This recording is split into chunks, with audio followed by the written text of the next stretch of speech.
Hi, welcome to Inside Censhare. I'm Ian Truscott, VP of Global Marketing. In this video series, I'm going to introduce you to a number of my colleagues, our clients, our partners, so you can get a taste of who we are here at Censhare and what we do and how we can help. Please enjoy this episode.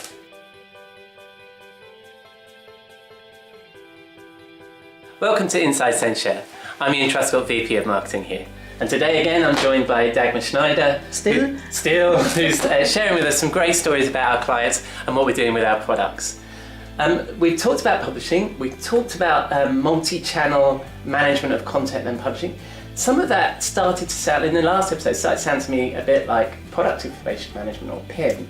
Is that something that we've therefore moved into with some of our clients? At some point we did. In the beginning it wasn't. It was really just multi-language, and there was no real PIM data involved. Mm-hmm. It was all around marketing material where, yes, there was some mentioning of products, obviously, but the focus was on the translation and on the localization. And PIM data was not a big part of that. Right. But that was more or less BMW, because if you think about it, BMW in essence doesn't have that many products. Right.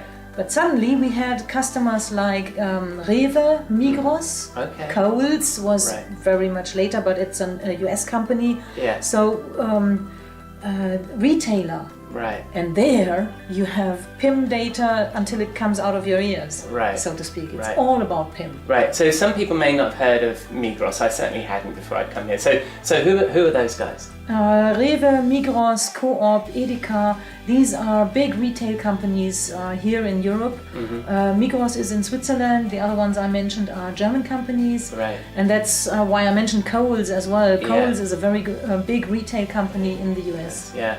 And so we're managing their product information, did you say? Yes, and much more. Because if you think about it, we talked about them. Now we have this content pool, this content hub, we call it. PIM information is just another piece of information. It's just text, metadata, perhaps an image attached to a product, perhaps a 360 degree or a video or a 3D imagery of that product.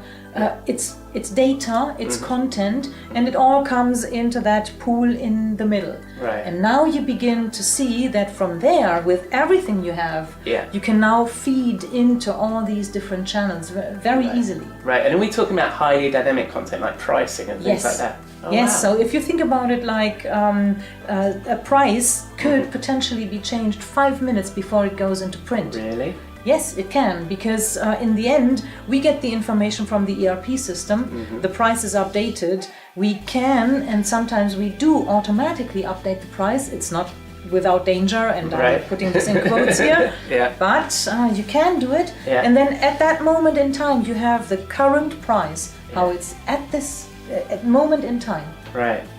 So that's great. So that's a little overview of what we're doing with product information there. Yes. And some of the sophistication of working with big retailers, the complexity of the data and the dynamism of pricing and that kind of stuff. But that's a quick snippet of PIM from us, from Dagmar. Thanks for joining us in this episode. I hope to welcome you again. Thanks.